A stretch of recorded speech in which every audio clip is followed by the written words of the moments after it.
pamusoro wanhu waMwari ndinokukwazisai vanhu vese, zvikuru sei vanhu vemunyika yeZimbabwe nematimana ese emunyika.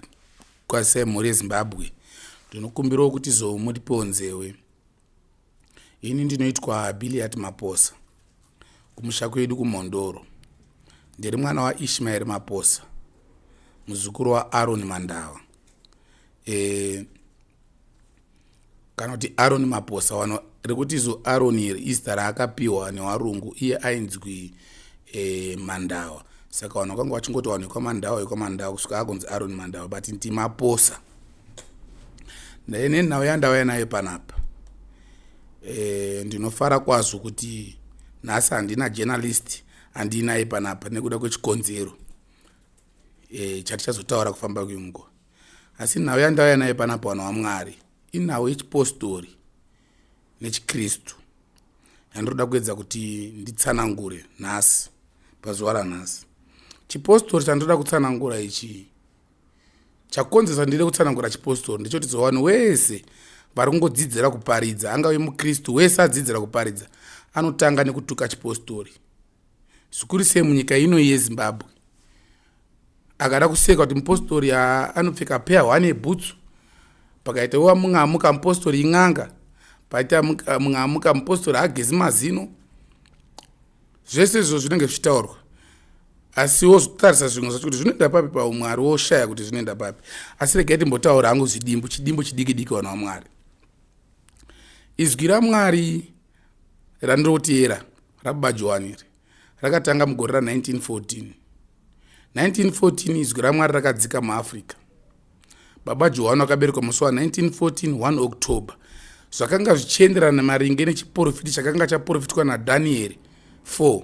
Zvinonzi mukati mechiprofiti chaDhanieri achidudzira hope dzakanga dzandorotwa naNebhukadhinezari dzemuti mukuru. Zvakanzi muti uyu wadimburwa nhasi, zvinova kuti umambo hwenyu mambo wagurwa kusvika panguva nomwe 7 times 360, inotibutsira 2520. Tikabvisa 606 yenguva yaNebhukadhinezari achitora umambo kuna kuJerusarema, inotibutsira 1914 umambo huchigadzwa. Umambo uyu waizogadzwa kupi? Umambo uyu wakagadzwa munyika ino yeZimbabwe. Regai ndingotaura hangu chidimbu chinodai so. Musi wa 2 October, Baba Joani aberekwa musi wa 1 October. Musi wa 2 October murungu akadaidzira kuti vanhu vese vanosenza pakomboni ngavambomire kushanda, nekuti pane chiratidzo chaitika munyika chaada kuti ambotaure nevanhu. Vanhu vakaunganidzwa, vanhu vakabvunzwa kuti chii chaitika mukati menyika yeZimbabwe nezuro chii chakaitika, makanzwei? Vanhu vakatsanangura kuti musi wa 1 October nyika yese yakadengenyeka. Mhuka dzikabva mukati mesango dzikauya mukuvanhu, hwai, mbudzi, zvese zvakachema. Makava nemheremhere musi wa 1 October 1914. Murungu anobvunza vanhu kuti izvozvo zvaimborewei? Watema wakanga waripo wakati hawazii zvakanga zvaitika kana zvazvinoreva. Murungu ndopa akavaudza kuti kubva nhasi da kuudzai kuti munyika menyu maberekwa munhu waMwari. Watema wanoenderera mberi nekubvunza Murungu kuti munhu waMwari uyu tichamuziva sei? Tichamuona sei kuti munhu waMwari? Zvakanzi neMurungu achaita chechi yaMwari. Watema havana kupera chiro chekubvunza, vakabvunza aiwa, chechi yaMwari inga chechi dzingorimo muno mudzakawanda, ana Wisiri, ana 7 Day Advert, anani. Zvakanzi neMurungu idzi chechi dzese idzi ndedzeuchenjeri hwedu, hadzidzi chechi dzaMwari, ichechi dzedu isusu wachena. Zvakanzi saka tichaona sei kuti munhu auya? Zvakanzi paachaita chechi yaMwari achaitanga musi wa 1932. Kana atanga chechi iyoyo achaita vanhu vatema nevarungu muchatanga kugara pamwe chete. Murungu aitaura kubva mazuva acho iyayo kuenda mberi, watema vachatanga kutora umambo hwavo. Zvinhu zvakaitika musi wa 1 October 1914. Ko zvakazoitika Baba Joani wakura. Baba Joani wakati wapedza kukura, varungu vakavabhabhatidzwa, kavachinja zita, kati kubva nhasi wabhabhatidzwa wakunzwi Peter. baba Johani akaenda ainzwi Sixpence, akaenda akanoshanda kuNorton, ndoko akazoshandurwa zita akanzi kudenga kanzi akunzwi Johani. Maridzo yababa Johani yekupari akutanga basa, baba Johani waiparidza shoko rinoti inzwai, regedzai un'anga, regedzai kuroya, rasai makona. Ari pakati pemharidzo iyoyo anoenderera mberi oti, inzwai, namatai mukati mesangano rangu, kana manamata muchechi yangu, varungu ava muri kuonawa muchawadzinga neshamu. Varungu vese ava vari kukunetsai, vari kushungurudzai, vakatora minda yenyu, vari kutambudza, vakatora nyika dzenyu, munovadzinga munyika ino neshamu. Saka chimharidzo yakaenda baba Johani ndeyekuti zo rasai makona, muregedze un'anga, kuenda kun'anga, muregedze kuita zvinhu zvese zvinopesana naMwari. Varungu ava muchawadzinga neshamu. Izvo zvakakonzera kuti baba Johani ashaye mavhoti kuvanhu nekuvarungu. Zvinonzi varungu, baba Johani watema, madzimambo akachitanga kusungisa baba Johani kuvarungu. Wachivasungisa waine mutauro unoti Johani uyu nekuti vanhu vatema vaisatenda kuti pane munhu anogona kurarama kana kutonga umambo uyu asina gona. Vaisazvitenda izvozvo. Vaitenda kuti kana munhu achitoda kuti amambo anofanira kuti akanga aine gona, aine chinhu chinomutsigira paumambo hwake. Izvozvo ndizvo zvakakonzera kuti baba Johani watadze kuwirirana nemadzimambo. Uye kuvarungu, baba Johani aisawirirana nevarungu nepamusana kuti shoko rababa Johani raiti varungu vanofanira kudzingwa munyika. Vanhu vatera wababa Johani wakanzi musaendese vana kuchikoro, musaendese vana kuzvipatara, musaendese vana, musashande pavarungu. Kushanda kuti uwane mupostori anofanira kuonekwa kuti asina kudzidza, asina kuenda kuchikoro, anofanira kunge asingashandi pamurungu. Haugoni kuona mupostori wemuporisa kana mupostori wenesi, hakuna mupostori akadaro. Nekuti baba Johani pawakauya, zvinhu zvevarungu wakanga wachipesana nazvo. Zvino pazoita nyaya ndepapo. Nyika yatiri kurarama iko zvino izvi, kana tichigadza madzimambo, tichiri kuagadza nemutemo wechirungu, tichiri kuagadza takatarisa mutemo weEngland, tichishandisa Bhaibheri. Izvozvo ndizvo zvakukonzeresa kuti munhu wese angomutsa chechi yechiKristu inoenderana nevarungu anogona kutanga kutuka chipostori. Saka ini pandakanga ndichitoda ndaida kutochallenja hurumende kuti hurumende tigare pasi tidebate chinyaya yekunamata nehurumende, nekuda kwechikonzero chekuti hurumende iyi ndiyo inoziya vanhu vakadzidza umwari. Hazvigoni kuti zvino izvi mapostori tinoti isusu wamwe toti hativerenge Bhaibheri, asi kana tichigadza mambo tomugadza neBhaibheri. Isusu mapostori tisu wazhinji tenge takamira tichimira nehurumende kuti hurumende ingaifambe so, tikuda kuti hurumende yedu itonge so. Asi hurumende yacho kana taakuigadza tikushandisa Bhaibheri, tikushandisa chiKristu. Chikristu chatiri kushandisa chiKristu chakapera, hachiko. Hakuna chinhu chinonzi chiKristu. Chikristu ichi chiriko zvino izvi chitsotsi, hakuna chiKristu. Saka taida kuchallenja hurumende, but ndakazoona kuti sezvo hurumende ari makata, regai titsvage mamwe maKristu atinochallenja. Saka mumwe muKristu wandakambenge ndachallenja ndeevangelist Marufu. Ndakatanga kutaura naye China last week kuti waMarufu tiri kuda kuti tidebate, titaure nyaya yaMwari, tidiscuss nyaya yaMwari, but aisabatika. Akandipa namba dzekuti taurai naZigo. Zigo wacho ndaimubata kuti Zigo tisanganise nawaMarufu, nekuti waMarufu hawagoni kutaura kuti zvimapostori ing'anga. Oyo wotaura kuti zvimapostori hawazivi umwari, hapana cheumwari chiri mapostori, nekuti mapostori hawazivi Bhaibheri. Mapostori zvakawanda zvakataurwa nawaMarufu wachitaura neko mapostori, but ndoona kuti waMarufu wachitanga kutaura wakati iwo baba wao namai wao pawakarambana wakatorwa wakaiswa kwana sekuru. Kwana sekuru ndoko wakatanga kujoinawo chipostori, waenda nemapostori nemadzisekuru avo. Mufundisi wechechi yeSavadha akawaparidzira, apedza kuwaparidzira wakachinja wakabva kuchipostori wakaenda kuSavadha. Saka waMarufu hawasi muSavadha, hawasi mupostori. Nekuda kwei murayiro waMwari wemubhaibheri unoti kuna Abhurama, iwe Abhurama ndikuita chitendero newe newana wako. Chitendero chiri kuitwa naAbhurama, Abhurama anonzi chitendero chacho tichaita chitendero chokuti uchecheudzwe. Saka Abhurama anochecheudzwa atokura. Asi zvinonzi naMwari muchitendero ichocho unochecheudza mwana ane 7 days. Pazuva rechi8 mwana anochecheudzwa obuditswa mumba. Saka kana iwe wajoina chitendero watokura, achizi chako chingatove chewana wako wachaberekerwa machiri. Saka how come kuti nobody auya achishoropodza chinamato chana Yezebadi kuti waMarufu havasi mupostori, havasi muKristu, hawana kumbobvera wayo, but saka ndakanga ndichichallenge waMarufu kuti ngatiuye waMarufu tigare pasi tikuratidzei kuti Jesu haana kufira vanhu vese, ende chinamato chaKristu chakapera sei. Rega inongokupeka brief bedzi kuti chinamato chakapera sei. Kristu watinoziva anonzi Jesu akaberekwa mugore raAD1 inonzi Anno Domini, kana kuti nguva dzaMwari. Haana kuuya kuzotanga chechi, akauya kuzopedza chechi. Nekuti paakaberekwa Jesu anobhabhatidzwa ane 29 years kana kuti 27 years zvinotaurwa nevamwe. Abhabhatidzwa ane 29 years kana kuti 27 years. Akangoparidza 3 years nehalf, tingoti 3 years, akabva afa. Asati afa Jesu anotanga aoneka Jerusalema achiti Jerusalema, iwe kungadai waiziwa. Dai waiziwa kunguva dzaMwari, kungadai wakagara wagadzira nzira dzako. Jesu mumharidzo yake anoparidza achitooneka Jerusalema. Jesu apedza kufa, nhamu yakatanga kuteera wadzidzi waJesu wakaurayiwa kusvika muna AD 66 pachiurayiwa Pauro kuRome. AD 66 kusvika muna AD 95 Johani ari pachitsuwa chePatmos ndiye mudzidzi waJesu wekupedzisira. Chechi chibve yapera sechiprofita chakanga chaprofitwa naDaniel 7 verse 25 kuti vatsvene vachapinda mukati memaoko emharadzi kusvika vachiparara.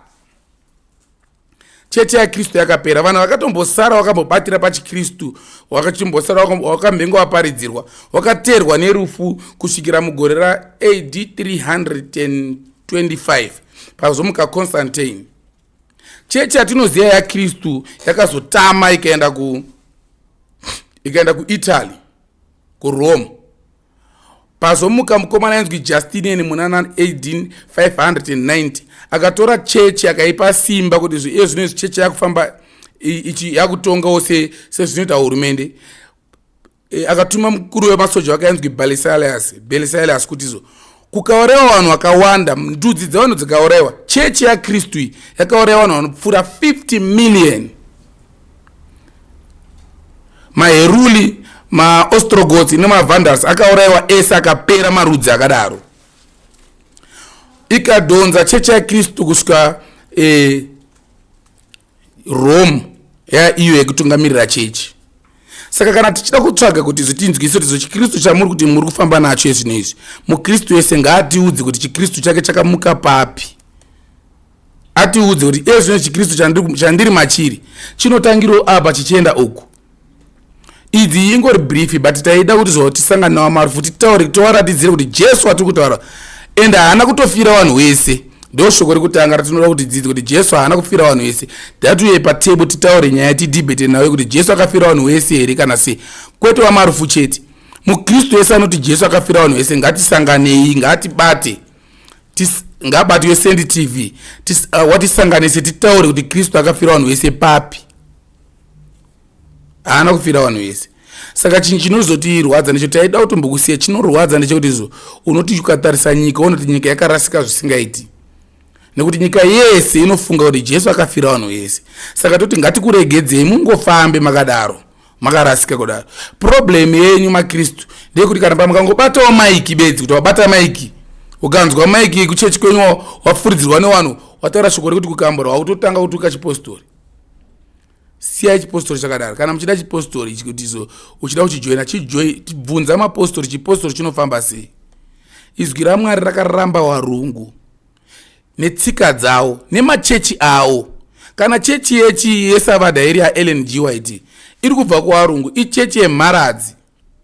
Kwatiri kana tokatarisa wapanduki kunyange zvazvo takuzotaura tichita senge tikuidzezvi, but tinoda kuti tiuye tigare pasi tidzikame titaure chikristu kwachakatangira, umwari kwakatangira kusvika tinzwe kuti Kristu akafira vanhu vese here kana akafira vanhu wapi. Ini ndikuudza kuti Jesu haana kufira vanhu vese, akafira vanhu few chete.